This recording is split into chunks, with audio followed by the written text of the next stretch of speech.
Hello and welcome to BizQuik. I'm Corey. And I'm Julie. And on the podcast today, we have Adrian O'Hare. He is a partner in a chain of Tropical Smoothie Cafes out of San Antonio, Texas. Welcome, Adrian. That's right. You're listening to BizQuik. This is where Julie and Corey provide quick and useful information to small business owners. BizQuik is the podcast where small business owners get to showcase their businesses and receive expert advice and guidance in areas many entrepreneurs struggle with. And you, the listener, get solutions, tips, and tricks on real-world topics that many small business owners face. Julie and Corey are the experts small businesses hire when they need solutions. And the BizQuik podcast is just one way they deliver those solutions. Let's start the show. Hi, thank you so much for having me today, taking the time to get me on your podcast. I really appreciate it. Oh, it's great to have you. Thanks for taking the time to join us. How are you doing today? So I'm doing great. I'm doing really good with, how things seem to be shaking out, the climate and everything. A lot of people seem to be maybe upset, sad, depressed, but I just see it as I just try and take everything in and be grateful for everything I have. Everything I've gone through. So I'm doing good. Trying to just wake up each morning. As long as the people that are closest to me are in good condition, good health, and then I'm having a good day. Great. Well, we don't know when this one's going to air quite yet, but this is the election day. So certainly it's easy to understand why you said a lot of people are feeling a little anxious or not in the best headspace right now. But hopefully by the time this airs, this will all be better. I'm wondering if you can start out by telling our listeners a little bit about the franchise that you're a part of. All right. So Tropical Smoothie Cafe is a chain that was based out of Florida, started about 20 years ago, and then it's just grown exponentially in the last, I want to say 10 years. I think their growth rate was pretty small for the first 10 years, getting to maybe 100 to 150 stores in the first 10 years. And over the last 10 years, it's grown to over 900 stores. So it's like a fast casual restaurant, not fast food, but not sit down restaurant. And our main ticket item is smoothies. Like in the name, it's a Tropical Smoothie Cafe. We do offer, food, drinks, and smoothies, but for us, the main thing is the smoothies. We knock out smoothies by the minute. And I imagine, as most, restaurants or, small businesses in America this year, you probably took a hit because of COVID. How did that affect you? So initially, we were okay. We did all right for a little while, but once I guess there was more scarcity, or people were not okay with leaving their houses. I'm guessing it did tank our sales. We did get to a point there, I want to say maybe mid-April, we went through like a 4-week stretch where we were running red for a pretty long time. And our main goal was just to keep people employed. We wanted people to make sure they had a job to come back to. At that point, we weren't really looking, we knew we would probably survive it. We weren't looking to, close our doors because we wanted to make sure people had a job. And that once we got past that, it was like a 4-week period. We made a bunch of transitions that to help us out. We were able to get out that side, and we've been well ever since. So, thank God for that. Yeah, that's great that you were able to keep everybody employed. Yeah. So I did have about maybe 2/3 of my staff say that they'd prefer to stay home and not work, which actually in the long run was beneficial because, we were able to keep them as employees, and we were able to provide the hours to people that wanted to work, that were said, I need to work. I have bills to pay. I want to work. Give me as many hours as you can. So it kind of worked out that the people that wanted to stay home, we're able to just keep them on payroll, keep them on staff, and they were able to stay home if they wanted to. And then the people that wanted to work, we're actually able to not give them some of the people, not as many hours as they were used to, but we were able to make sure that they were sustainable. So that helped out a lot. And there were some transitions we had to make. Like at a certain point, we were only open like 6 hours a day when we're normally open 14 hours a day. So we had to make those transitions to make sure that we weren't running in the red for too long, but just little things here and there that we're able to do to make the adjustments to help the business continue running. And my experience, we've got Tropical Smoothie. We've got some of your cafes here in Richmond. It's not a place that I would normally like go to just to spend time, but like I'd, hop in after a workout or whatever. Like, were you able to pivot your business in a way to like align the touch and go people, the people who didn't want to be out in public? They could just like stop by, pick something up, and grab and go. Yeah, so right away we shut down our lobby, so we didn't have any seating available. So we pushed towards everything going to go, and we just try to make it as efficient as possible for everybody. So we had an online pickup tables. We had in-store ordering, to-go ordering. We transitioned over to a curbside model. We invested more in our delivery platforms and our delivery partners, making sure that we had all deliveries available, because we don't do any in-house delivery, just to make it that much easier for people to get their goods and get their items. Since it's doing so well for us, we still have our lobby closed, and we probably won't open the lobby back up, just because it is doing so good for us, until it's like 100% capacity. And it's just been working out great for us. We don't have to have any additional employees that have to, constantly be cleaning the lobby or cleaning the tables or cleaning the dishes.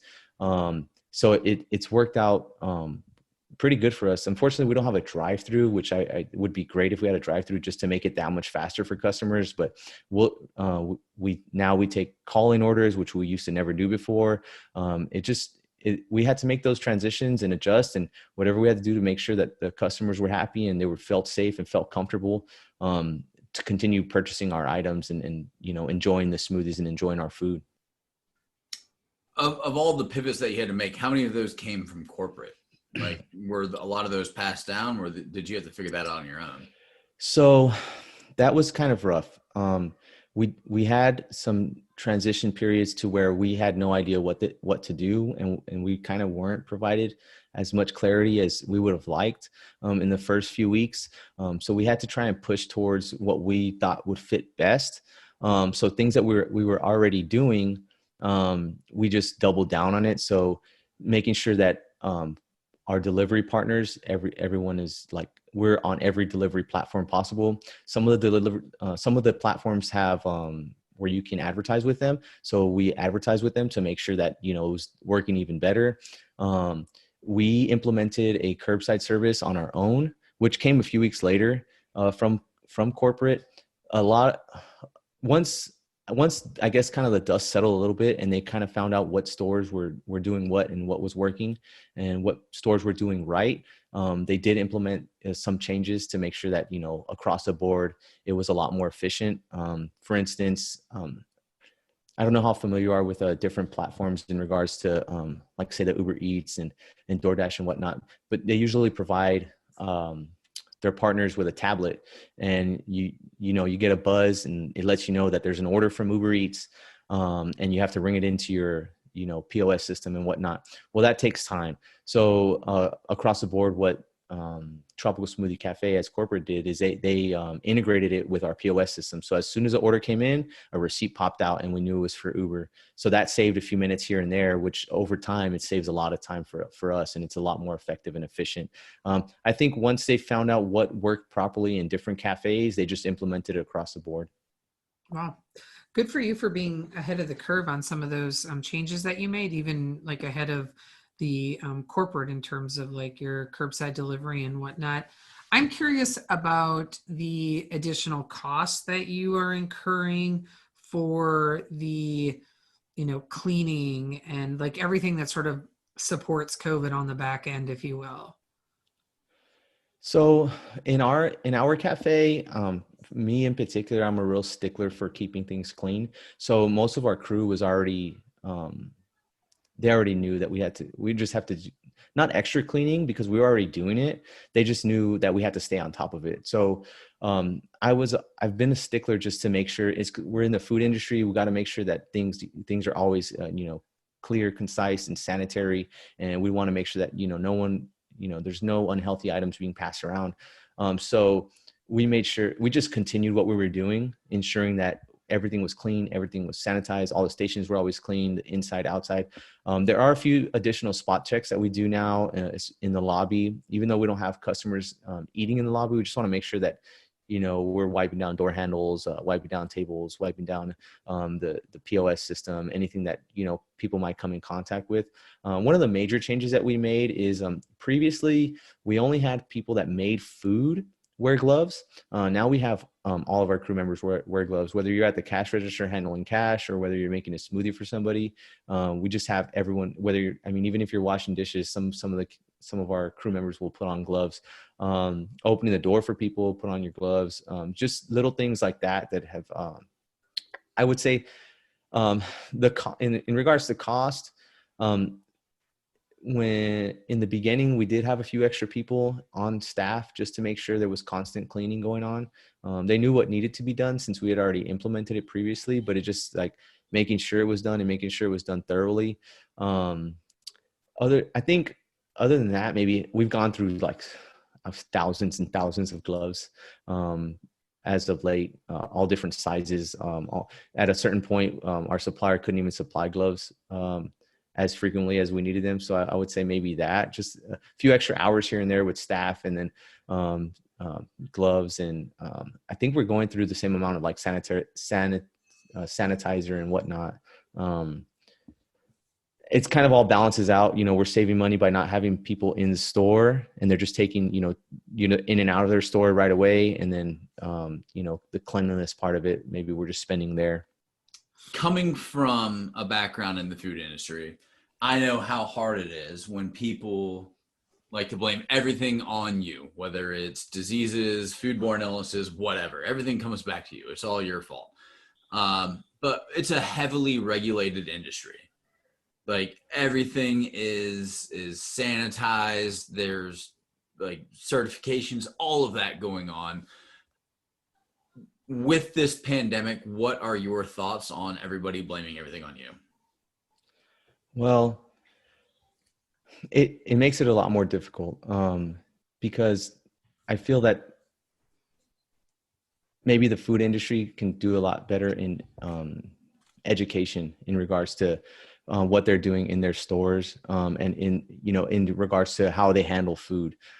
For instance, as you know, there's constant temperature checks. There's constant checks on food expiration. There's constant checks on if things are labeled correctly. There's constant rotation of old food with new food. There's constant cleaning being done. There's things that are washed constantly over and over and over that people don't see, like behind the scenes, that, hey, this lid that was used once, let's go ahead and wash that lid. Hey, did you grab that spoon? Go ahead and make sure you wash that spoon. So it, on my end, I find it not funny, but just like where people can really easily just point the finger at the food industry for causing, outbreaks or disease or, problems with catching something, when I want to say most stores, all stores, lots of food industry businesses are super sanitary and super clean. Even when you go to a restaurant, you see them constantly wiping tables down. Well, they're constantly wiping tables down with sanitation. Right now we're used to putting sanitizer on our hands, but the food industry has been doing this for years on end, where they're constantly sanitizing and cleaning and, after patrons. So it's kind of funny to see that, just the way people perceive food, and even going like that's in regards to just the place itself is being sanitary. The way the food handle is sanitary. So if items are getting cooked, anything that you might think is on there is going to get cooked off. So you're not going to get sick from food that's cooked, if that makes sense. It's just kind of funny now that we especially see everyone sanitizing all over, spraying down Lysol all over everything. Well, that's something that the food industry has been doing for years. Yeah, and that I always love that, walking around as somebody who has a background in that, where you see people wearing gloves and masks, and they're like, "Oh, this is making me safe. This is making me safe." It's like, you were never trained. You don't really understand why you're wearing the gloves. It's not for your safety. It's for everybody else's safety. Yeah, it's very frustrating just seeing like how people handle gloves or how people handle masks, especially gloves. Gloves are a real simple tool, but if they're used incorrectly, it's going to be it's not.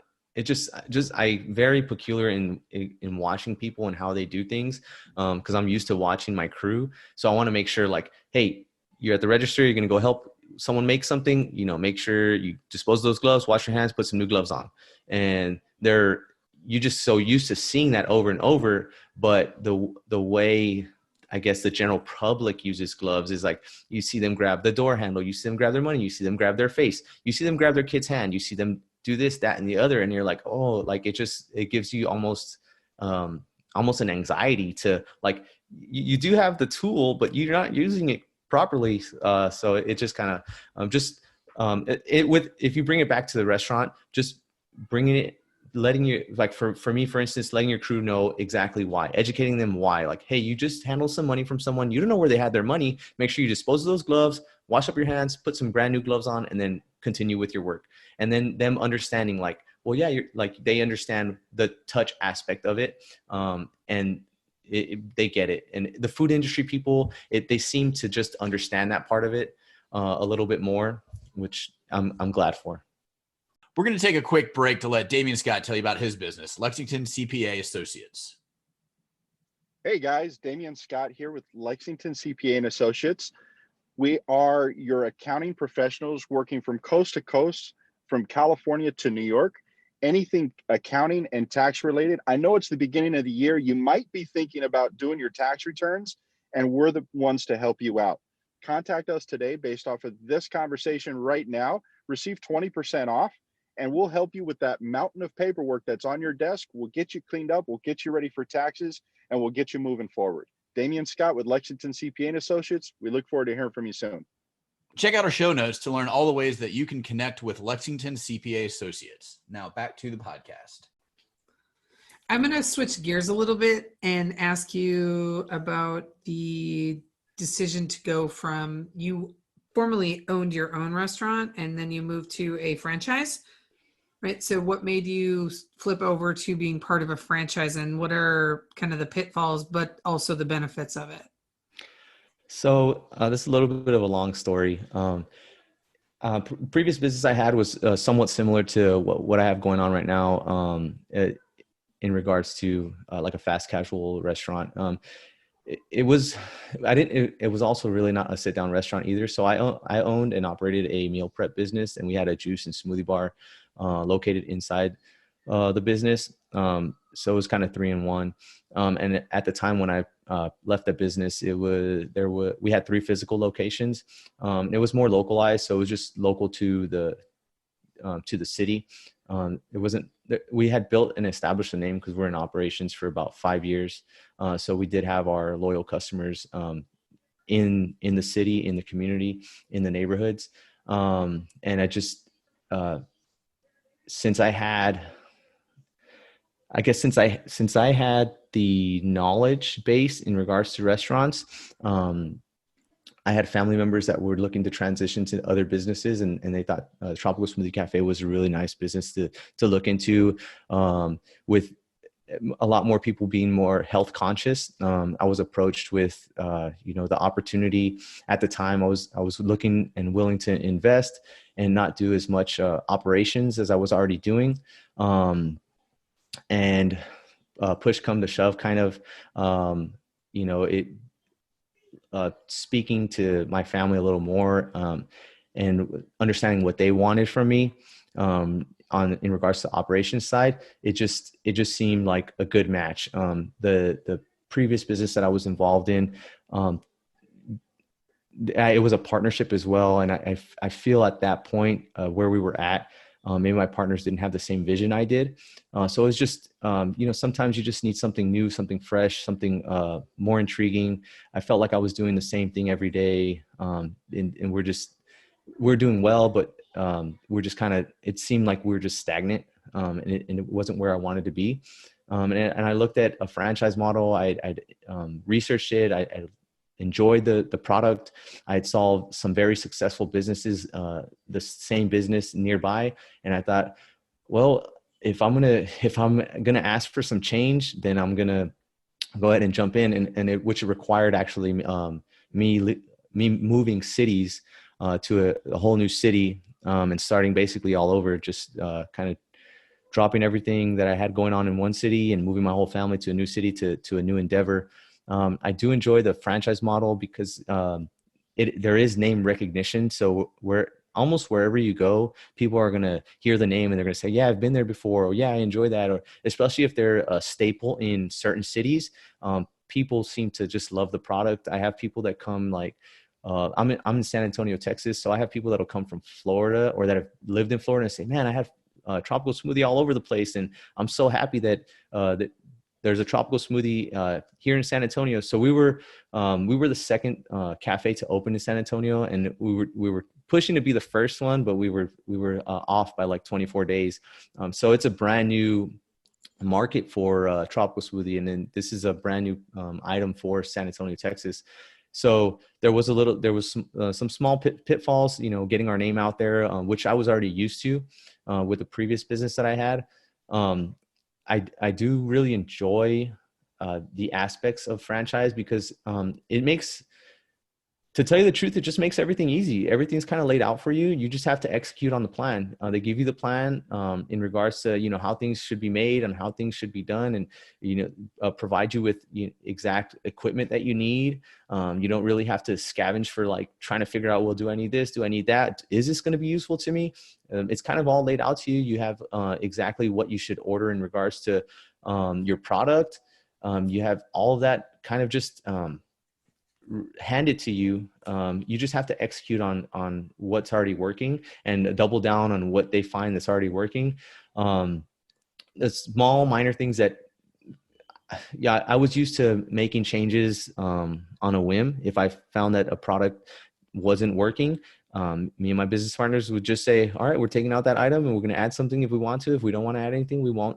We wanted to open location in a certain area. We would try that. We wanted to, branch out and do different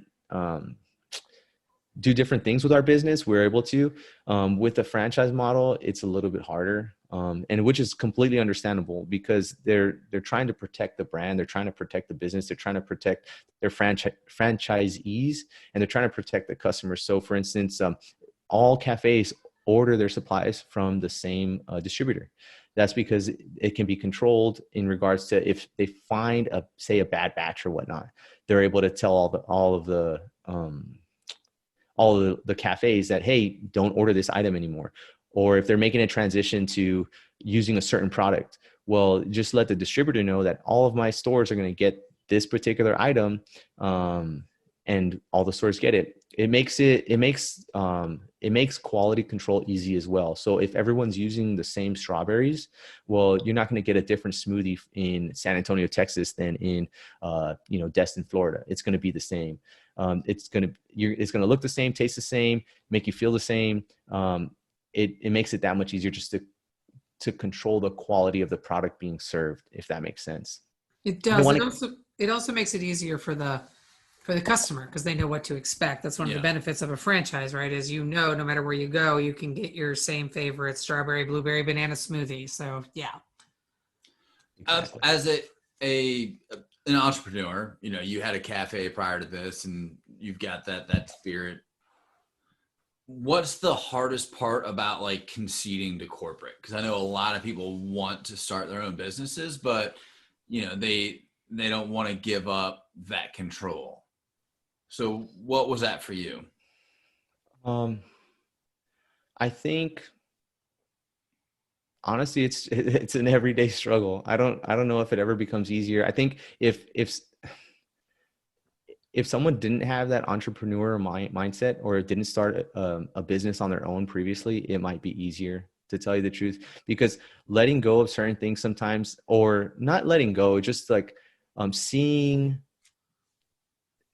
having a vision for what you want and it being tracked a certain way, it makes it just a little bit harder. Like if you see most of the time, people that are entrepreneurs or that have a long-term vision, they can see things before they happen. So for instance, when we were talking about COVID earlier, I had people telling me that it was going to be a few day or a few week thing. And I said, there's no way. We have to make changes today for tomorrow. We have to make changes today for our future. So we have to implement whatever we can now, of course, within the guidelines of corporate. You know, we were already doing delivery. We were already doing to go. We were already doing, we implemented curbside, but there wasn't any, ifs or can you do that? We can take and call in orders. So we just doubled down on those things because I just felt that, we can't sit back and wait for things to come down the pipeline. We have to make things happen. There's cafes all around the country that are making things happen. And that's where they're going to get their ideas from, because from the ground floor, the ideas are going to come. I understand. For me, it's not, I don't want to say it's hard or easy, because there are things where you have to just, not bite your tongue, but just like, okay, I understand. I get it. I know where it's coming from. I don't need an explanation. But man, this would be so much easier if we made this change. It would just make things so much easier. But it's hard. It's hard to implement that at a wide scale because we're not a speedboat. It's over 900 stores. So to get everyone to buy in, to get however many franchisees to buy in, that's very hard. And I've seen it. So that's why at this point, I don't do any of ruffling feathers or anything like that, because I've seen it. We have cafes that are in the market that have the original colors from the stores. And so if they're not able to get people to buy into, say a new color change or a new logo or whatnot, how are they going to get them to buy? How are they going to get other people to buy into making changes, dramatic changes? So I completely get it. I completely understand it. You can't make everybody happy. I get it, because they probably have, hundreds of franchisees that complain about this, that, or the other. And it's like, well, yeah, there's only so many complaints that we can, adjust to or adhere to. So at this point, I just kind of, whatever I can do in my, within my guidelines, I guess, I just kind of stick to it. If there's anything that I can do that doesn't go against guidelines, like any type of promotions that we can run, or any type of marketing that we can do, or anything to get customers in the door. That's my ultimate goal. Just get customers in the door and repeat that over and over and over again. All right. Well, we need to start wrapping up. So can you tell our listeners how they can get in touch with you? Best way to get in contact with me is probably just through social media. And it's just at Adrian_O'Hare. I'm all over the place on anything you can think of, even the new wave TikTok. I'm on there too. Excellent. We're fans of TikTok. So thank you so much for being on the show today. We really appreciate it. Yeah. And if you want to connect with us, you can reach out to us on LinkedIn, Twitter, Instagram, or Facebook. You can reach us on our websites at sbpace.com or bizquikpodcast.com. Yep. I'm also going to say thanks to our listeners. And all of that information about Adrian will be in the show notes. I thought that you said that ahead of time, and that's why I skipped ahead to my part. Hey, while you're out there on the interwebs doing some looking around, go ahead and subscribe to our podcast, like us, and give us a review. And you can reach out about topics that you might have for our podcast, anything you want to talk about, just in general. Reach out to us about our book. We've got a #1 seller on Amazon. Check it out. You can see it through our website. Check it on Amazon, like I said. There's also a workbook. Go download that. Let us know what you think. Hey, that book is called Seriously, Now What? A Small Business Guide to Disaster Preparedness. And he's right. You can find it on our website and on Amazon. And with that, I'm Julie. And I'm Corey. And this was BizQuik, helping small businesses across America.